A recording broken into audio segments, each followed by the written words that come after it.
پشتی جنافچونا چیمن یاریگه نیفدولتی آزاخو ل2 سالن رابوری. جاردن چیمن وی هاته درست کرنو. جبوی انجامدان یاریان یا برهوه و کارگیری یانه جنافچونا وی چیمنی ودگرینن. بو نبونا پاره و جاودری کرنه.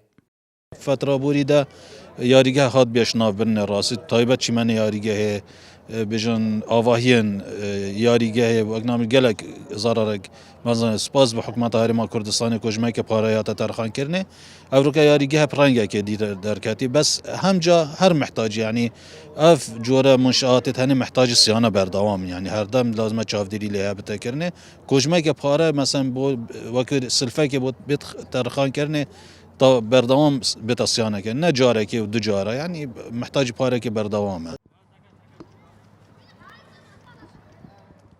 ریوبری یاریگه چوانیا جاردن درست کرنا چیمنه کینوی. باز دکه تو دبیجید ما ماندیبونه کازور پیو دیتیه تا کو جاردن شین بویه و. خودی ملعب تدید مش نام چوی ملعب نما بیک جار. افی داره جهات اداره میان جدید یا ملعبه. من طالع شرکت الشركه هاتن ده شركه هاتن قاميت شكل مبلغ بارا جالا قلت بس ما قلت بهم طوفي بينن واخي وشو بينابت ايش الله زواج دليوات شكل والله طوف بما واخي شو هاتو كيمياء وشي تشتي مطالب كيف فوري هات والسوباز بو اداره ما يصير بخويا زاخو قدا شيخوي اويج ملي خدابه راسي تقسينا كان وهرقاف تدويج صحت كته حتى شتي ما تجي طالب كل هات ما لعبش ما داس صابته نهي هي وسيبي ما داس صابته ما تشكل الحمد لله نجحت بيننا سر بلند